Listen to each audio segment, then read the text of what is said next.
આપ જોઈ રહ્યા છો વાત્સલ્યમ સમાચાર, હંમેશા સત્યની સંગાથે। આપ અમને યુટ્યુબ ચેનલ પર જોતા હોવ તો ચેનલને સબસ્ક્રાઇબ કરી બેલ આઇકોન દબાવો અને ફેસબુક પેજ ઉપર જોઈ રહ્યા હોય તો પેજને લાઇક કરો, કોમેન્ટ કરો અને સમાચારને શેર કરો।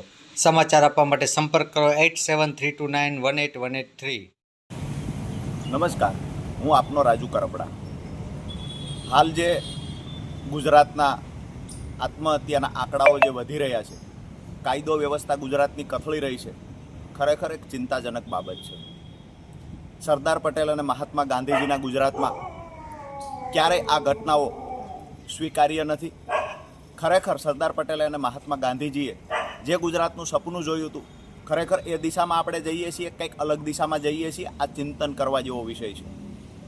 જ્યારે આંકડાઓ તપાસવામાં આવ્યા તો ખબર પડી છેલ્લા 3 વર્ષમાં 25,000 કરતાં વધારે લોકોએ, ગુજરાતીઓએ આત્મહત્યા કરી છે। ક્યાંક ને ક્યાંક 2 વર્ષની અંદર 42 પરિવારોએ સામૂહિક આત્મહત્યા કરી છે। એટલે કે ગુજરાતની અંદર આત્મહત્યાનો આંકડો જે વધતો જાય છે એ જ પ્રમાણે કાયદો વ્યવસ્થા કથળી ગઈ છે, હત્યાઓનો આંકડો પણ વધતો જાય છે। તો જવાબદાર કોણ?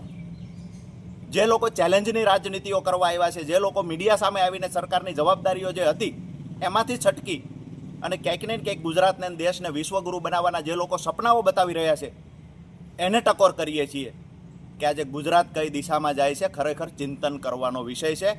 તમામ પાર્ટીઓએ સાથે મળીને ચિંતન કરવું જોઈએ અને આત્મહત્યાના આંકડા કેમ કરીને ઓછા કરી શકાય આ માટે વિચારવું જોઈએ। આજે પરિસ્થિતિ એ છે, સુરતની અંદર બ્લેકમેલિંગના કારણે એક દીકરી પોતાનું જીવન ટૂંકાવે છે। બગોદરામાં વ્યાજખોરોના કારણે, આર્થિક સંકળામણના કારણે એક પરિવારના 5 સભ્યો આત્મહત્યા કરે છે। ભૂતકાળમાં રાજકોટમાં પણ સામૂહિક આત્મહત્યા કલેક્ટર ઓફિસમાં થઈ છે।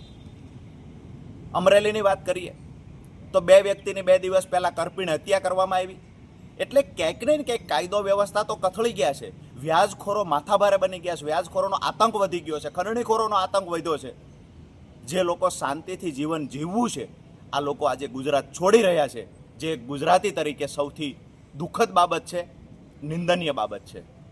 આવનાર સમયમાં સરકાર ખરેખર ચિંતન કરે, ક્યાં સરકારની ક્ષતિઓ રહી છે, ક્યાં ભૂલો રહી છે, આ ભૂલ સુધારવાના પ્રયત્ન કરે અને ગુજરાતને બચાવવા માટે સરકાર આગળ વધે।